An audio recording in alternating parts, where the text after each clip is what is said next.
This is Kick-Ass News. I'm Ben Mathis.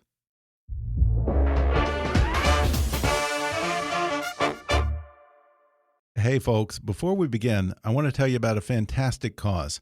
The Comedy Store just did a live broadcast featuring many of your favorite comedians that raised over $100,000 for the Comedy Store Family Fund, benefiting its employees and comedians who are all out of work right now. And God knows we need a laugh more than ever right now. So you can still watch the show on demand through the Comedy Store channel on Roku. And the benefit show will also be out as 3 comedy specials on Apple TV and Xbox beginning Monday, April 27th.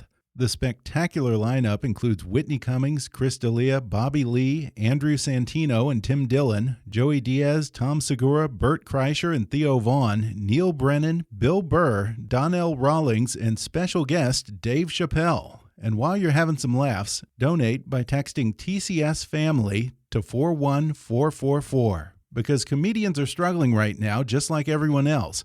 They can't get out to clubs and perform in front of a live audience, and they've got to make a living and support their families too. Again, check out the Comedy Store benefit on demand through the Comedy Store channel on Roku or on Apple TV and Xbox starting today. And text TCS Family to 41444 to donate. Again, that's TCS Family to 41444. Thanks, guys. And now, on with the show. Charismatic and complex, Sergio Vieira de Mello spent the majority of his storied career as a top UN diplomat, working in the world's most unstable regions, deftly navigating deals with presidents, revolutionaries, and war criminals for the sake of protecting the lives of ordinary people. But just as he readied himself for a simpler life with the woman he loved, Sergio took one last assignment in Baghdad, newly plunged into chaos following the U.S. invasion. The assignment was meant to be brief until a bomb blast caused the walls of the UN headquarters to come literally crashing down upon him.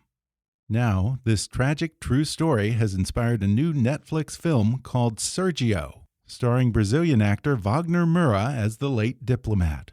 And today, Wagner joins me on the podcast to discuss how his first career as a journalist informs his acting today, what it was like playing ruthless drug lord Pablo Escobar on Netflix Narcos, and how he gained and then lost all that weight for the role. He talks about his long-held fascination with Brazilian-born human rights advocate Sergio de Mello, and how he hopes that this film will have a positive impact on how Latin Americans are portrayed in Hollywood. He also says that working with famed war correspondent turned director Greg Barker added extra authenticity to Sergio. He reveals that they even used real-life refugees as extras on the film, and he theorizes that Iraq might have turned out very differently if Sergio de Mello had lived to complete his mission. Plus, what political leaders who are dealing with the coronavirus could learn from this revered diplomat and humanitarian. Coming up with Wagner Moura in just a moment.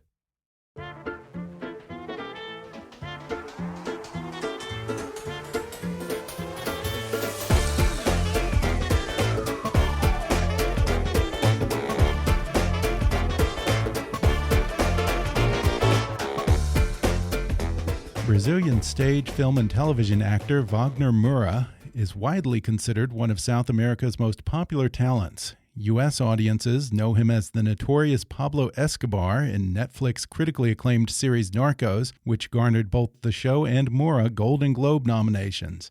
Now he stars as the real-life UN diplomat Sergio Vieira de Mello in the movie Sergio, also now out on Netflix. Wagner Moura, welcome. Thank you. I'm happy to be here with you. Thanks for having me. Well, Wagner, you star as a real-life diplomat in some of the most war-torn regions of the world in Sergio, and I was interested to read that I guess you originally started out as a journalist before you got into acting. Did your experience as a news reporter come in handy for this role? Yes, I was acting. I was acting since I was 15, but when I got to the moment where I should decide what to do in terms of academics, I always liked journalism, and I liked to write, and so I decided to do journalism. But it was a good experience for me. I've worked in in a newspaper for a while, and but I think that the fact that I graduated in journalism, my interest in what was going on around the world, and the news, and the made me choose the kind of things that I choose when I decide what I want to do as an actor. I think it had Hmm. a huge impact. Also, the things that I've read at the university, the guys from the School of Frankfurt, Adorno, Benjamin, Marcuse, these things that these guys who would think about culture and society. And I remember that when I was at the university, my fascination by the United Nations increased, because I was studying geopolitics and this thing. So and when I was in a university, that was a long time ago, I was I realized who Sergio Vieira de Mello was, and I think that was the first time I heard his name. Oh, really? So you were aware of him long ago? Yeah, yeah, long ago. He was Sergio joined the UN when he was 21. He was really young. He spent 34 years of his life. He considered himself, I think, more a UN man than a Brazilian man. Uh, Interesting. yeah. Then but he, of course, he played the Brazilian guy when he needed to. He was very Really? he was a very pragmatic a guy.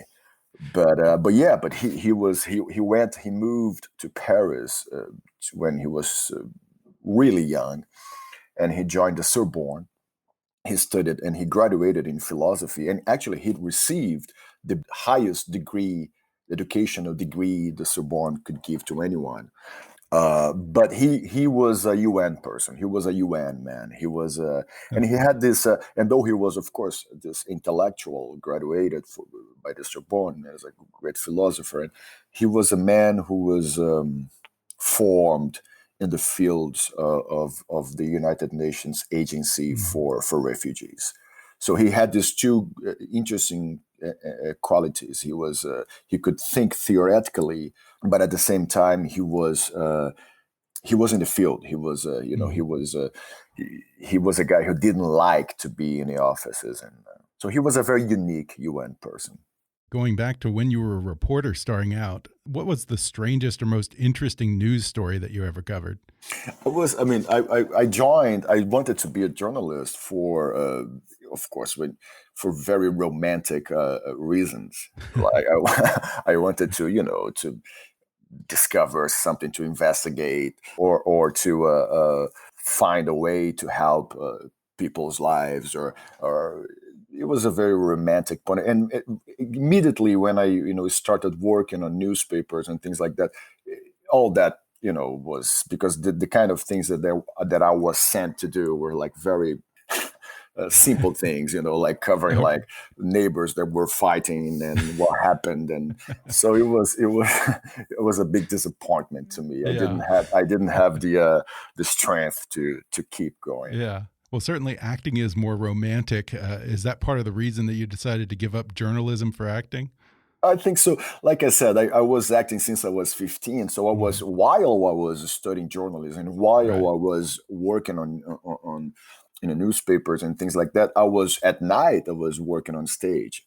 Mhm. So it was, yeah, the acting and art, and I think I started to work on stage mostly because I wanted to hang out with those people.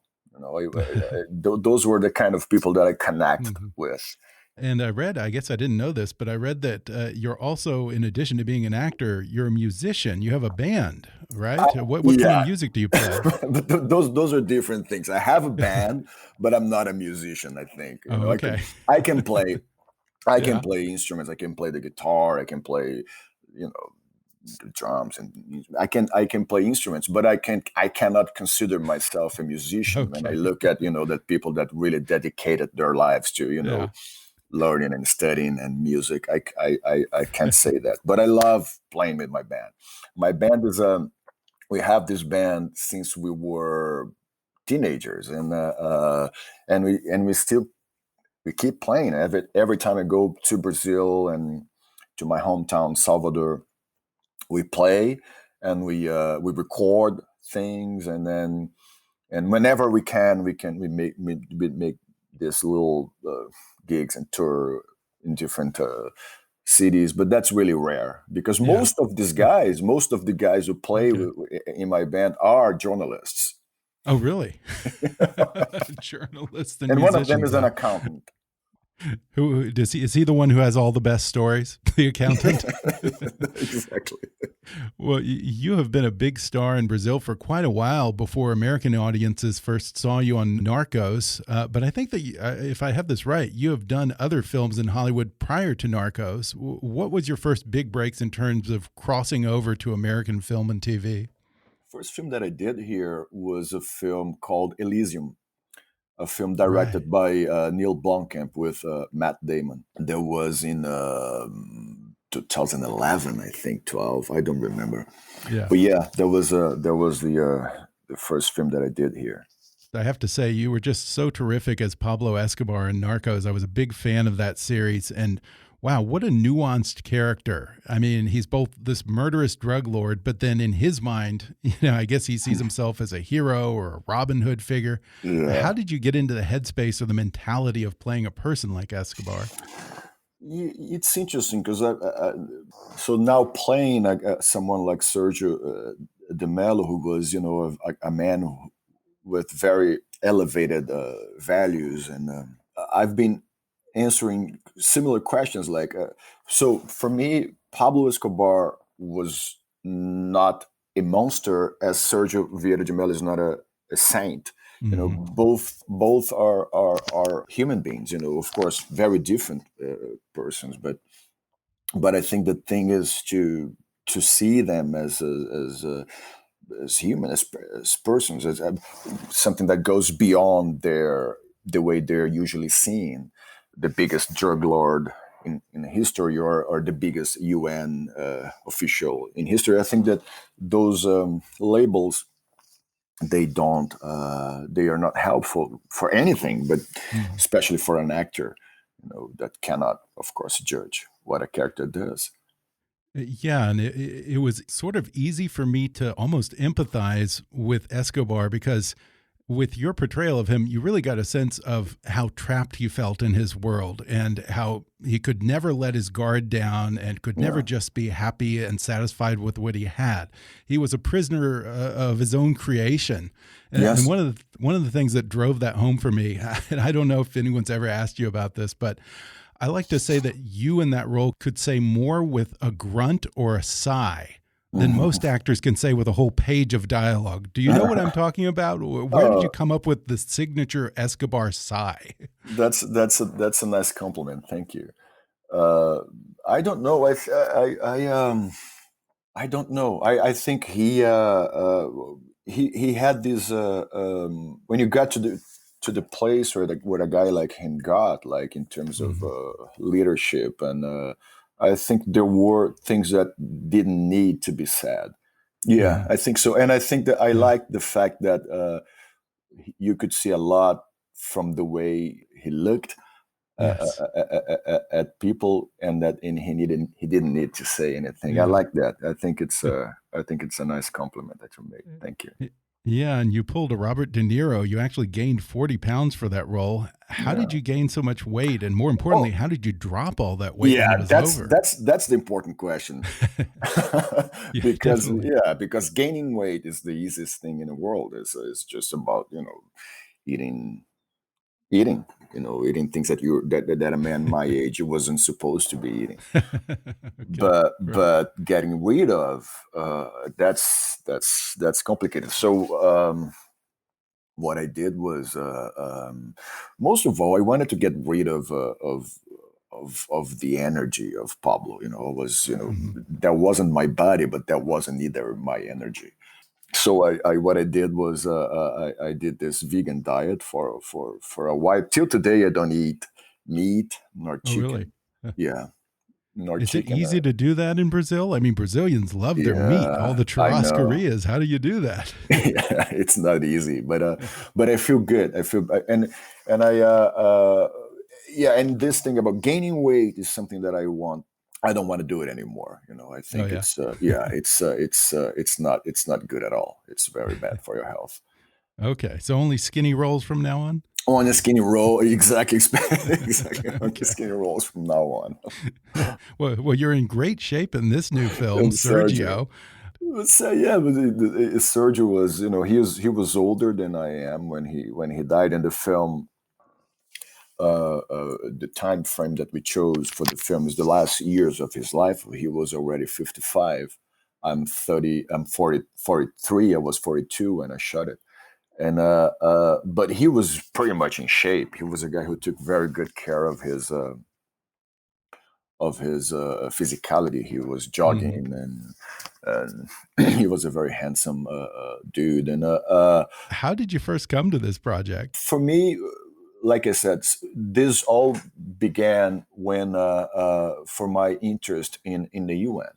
Hmm. I was very fascinated by this organization that ultimately is about human rights. It's about taking care, making sure that everybody in the world is going to be respected in their most basic rights. I am a human rights activist, and this has been a very important thing in my life, and especially coming from Brazil. And I am a UN Goodwill Ambassador. I've been working with the United Nations for 10 years, I think. You mentioned that you first became aware of Sergio de Mello when you were in college, but when did you begin to really take an interest in his story as someone you might want to play on screen? I actually I knew who Sergio was, and I knew who was an important person in the UN, but I started to pay attention and to really start to study and read and about him after he was killed, after Hmm. 2003, because that was very, very shocking and strong for me, because that was the first time that the UN was a central target of terrorism, Right, that's true. and he was killed there. We're going to take a quick break, and then I'll be back with more when we come back in just a minute.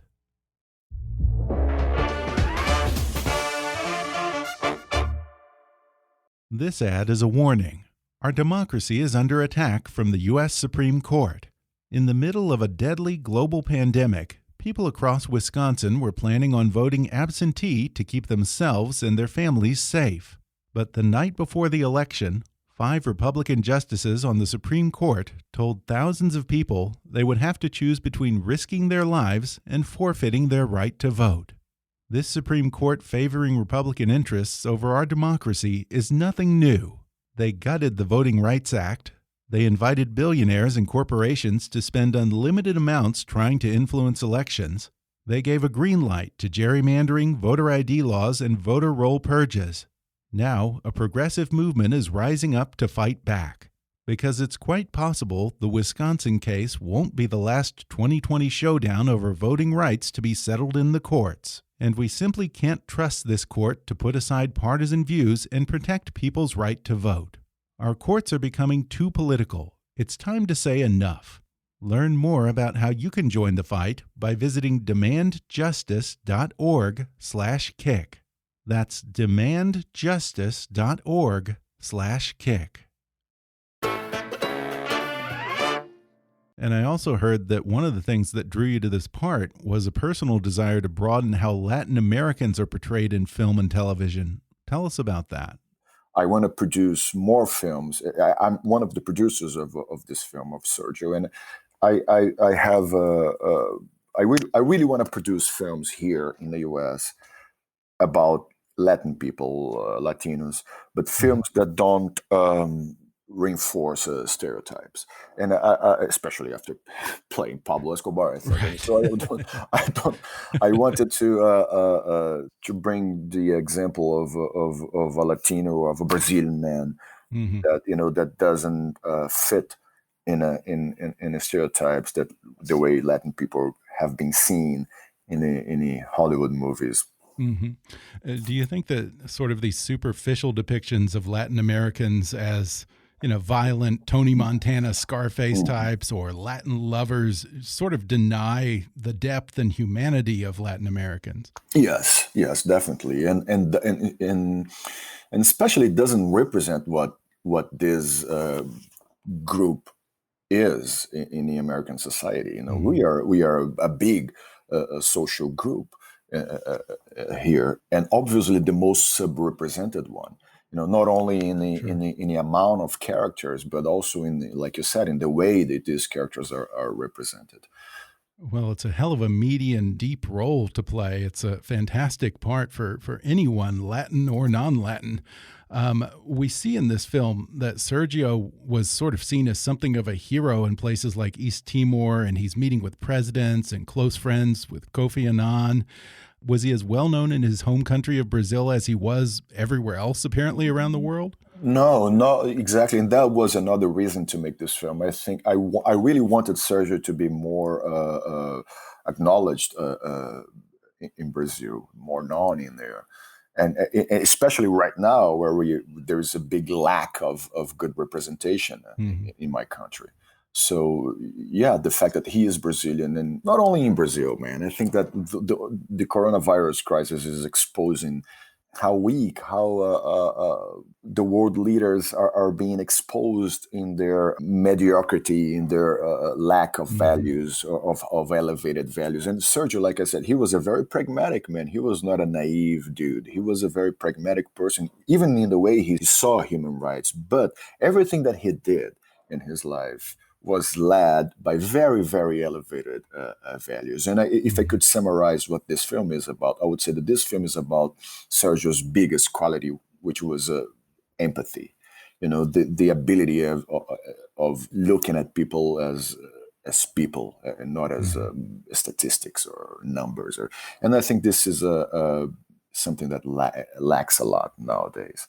Yeah, it's interesting that you say that because I know that the film is based on a book by Samantha Power, who's been a guest of the show before. And Mm. what I always say about Samantha Power is, as cynical as we can be about politicians and diplomats, for her, one thing that is crystal clear is the job was never just theoretical or about statistics for her. Mhm. She has this real empathy for how policy affects real people's lives, for better or for worse. Do you think that Sergio was pretty much the same way? Absolutely, yes. And when you read Samantha's book, you can understand her admiration for Sergio, because she is a person who also sees the world with those lenses, that kind of perspective. And Sergio de Mello took on some of the toughest diplomatic posts in some of the most difficult regions of the world. What are some of the places where he worked? Oh, everywhere. I think Sergio was probably the man of his generation who had witnessed the biggest amount of catastrophes Mm. and human suffering, and he's been Lebanon, Rwanda, Bosnia, of course East Timor, Iraq, Peru, whole South America, Asia. He's been everywhere, and he was because of those qualities that made him a very unique person, with him, but also things that he had learned, at the Sorbonne and in his work at the UN. Like I Mhm. said, when he started working in the UN, he started in the field. He started with refugees, like bringing shelter and food, and in direct contact with poverty, with suffering, with so it's not a very common thing. So Sergio was a Yeah. very unique. He was a very unique man. Yeah. And Sergio de Mello opposed the war in Iraq on legal and moral grounds, but yet he accepted the job as UN representative in Iraq during the war. How do you think he rationalized that decision? It isn't that tragic. I think that the fact that we chose this the last years of Sergio's life was because of all these contradictions. The fact that the one of the things that fascinates me about the UN is not only the role the UN has in the world, but also the dynamics of the UN and the powerful countries, especially the US. I mean, Mhm. Trump has just said that he withdraw the money that the US used to send to who, right? So Yeah. so this dynamic is very fragile. The UN is still very dependent on the US, and so the UN, they were clearly and openly against the invasion, and even though they had to be there to help rebuild Iraq, of course for humanitarian reasons, but also because of its dependency of the U.S. And Sergio himself, he was personally against the invasion, and he was a very ambitious man. He knew that being in Iraq in that position could lead him to be the next Secretary General, with which everybody actually thought that he would naturally be. But even though he denied the job, I think twice or three times, and then he was convinced by George Bush and Condoleezza Rice and Kofi Annan, of course. And then, like you said, the fact that these men, this organization that didn't want to be there, were a target of the first terrorist attack that the UN ever suffered in history, I think it makes it even more tragic. Yeah, he and 20 members of his staff were killed in the Canal Hotel bombing in Baghdad in 2003. Do you think that history in Iraq might have gone very differently if Sergio had lived to continue his work there? I think so. I think so. I have no doubt about it.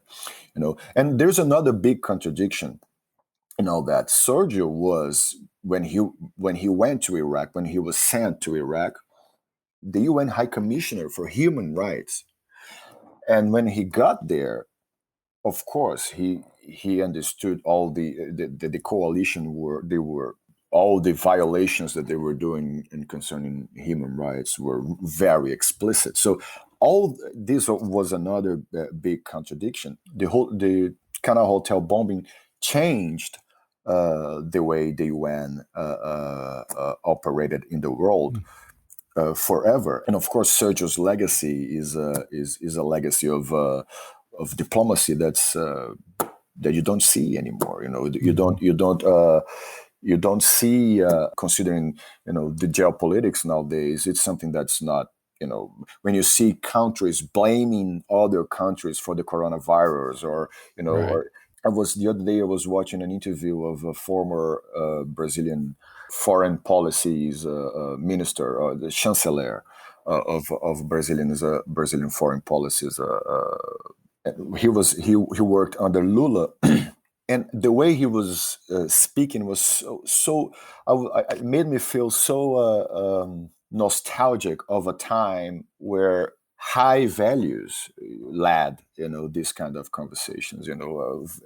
I think that what we are witnessing nowadays with the coronavirus is we are in a situation where the world is for sure going to change drastically after this. There is it's a very unique point in our history.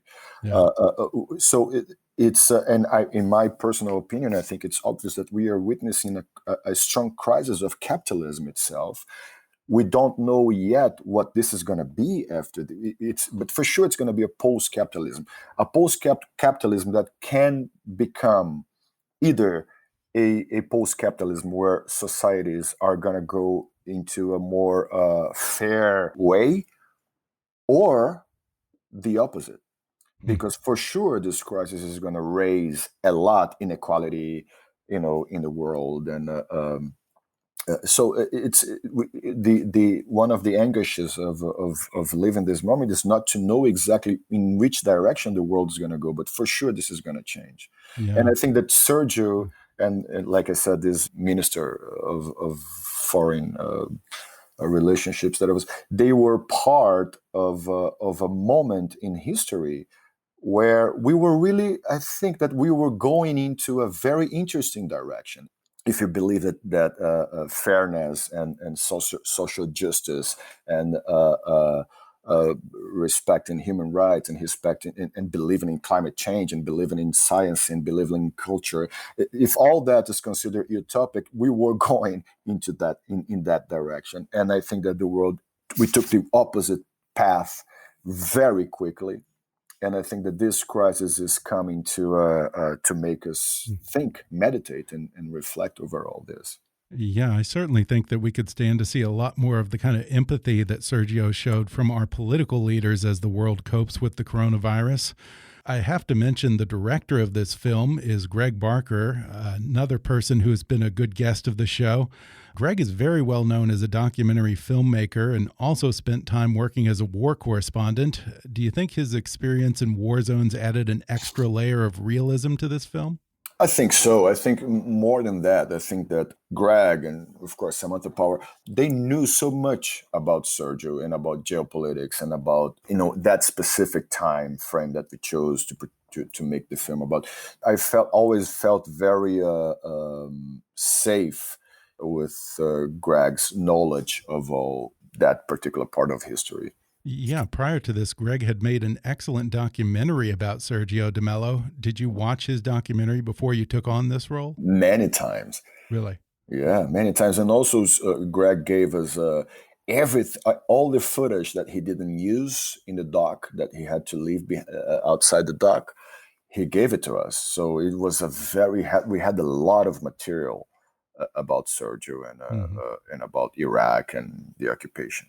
More generally, when you play a character like Escobar or like Sergio, do you do a lot of research into the real man, or do you prefer to kind of come to the role with fresh eyes and let the script be your guide? What I do is I make a very, very, very deep research about the character when I play, like you said, like those so-called real characters based on real people.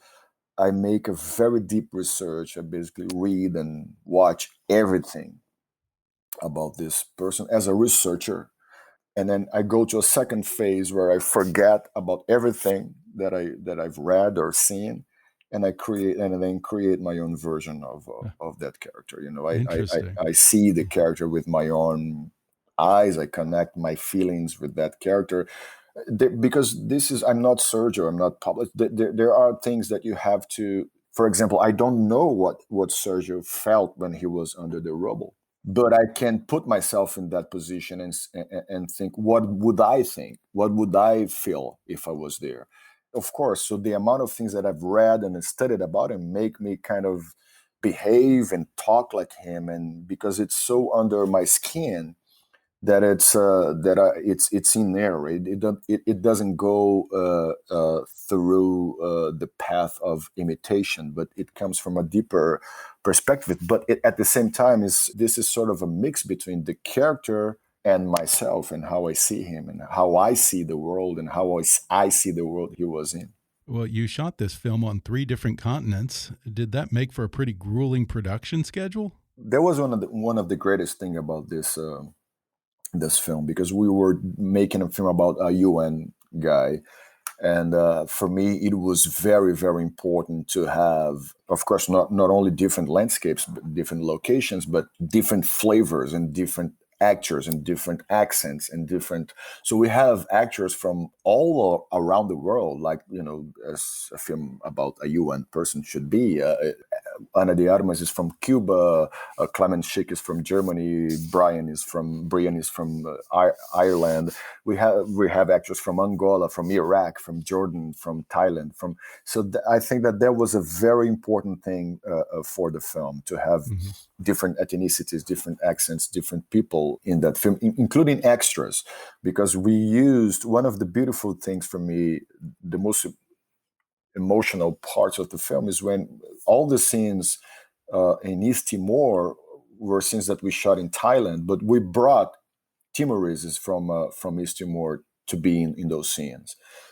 So when you see Sergio in that village, when he meets that lady, and all those people are from East Timor, and they were all of them knew Sergio, knew the importance that Sergio had to their history, and so I think that was a very important thing, Hmm. regardless of what this is going to look like on the screen. For me personally, that was a very important thing.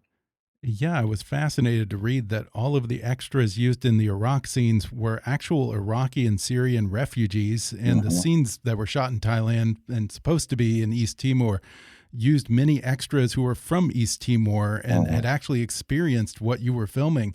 Did you get a chance to speak with them and hear their stories? Oh yeah, oh yeah. I mean, we that was very beautiful. The Timoreses, they were so happy to be there and to be telling that story specifically. We They brought a lot of gifts for us, like coffee from East Timor and those scarves that they handmade there. And we had a lot of many conversations about the role that I was very interested in seeing in knowing their perspective on in their for their independence from Indonesia and the role that the UN and Sergio played in all that. Well, the film is just fantastic. A very moving movie. Once More Sergio is now streaming on Netflix. Wagner Moura, thanks so much for talking with me. Thank you very much. It was a pleasure. Take care of yourself. Thanks again to Wagner Moura for coming on the podcast. See him in Sergio, now streaming on Netflix. If you enjoyed today's podcast, be sure to subscribe to us on Apple Podcasts and rate and review us while you're there. 5-star ratings and detailed reviews are one of the best ways for new listeners to discover the show. You can also follow us on Facebook or on Twitter at @KickassNewsPod and recommend us to your friends on your social media. For more fun stuff, visit kickassnews.com, and I welcome your comments, questions, and suggestions at comments@kickassnews.com. For now, I'm Ben Mathis, and thanks for listening to Kick-Ass News.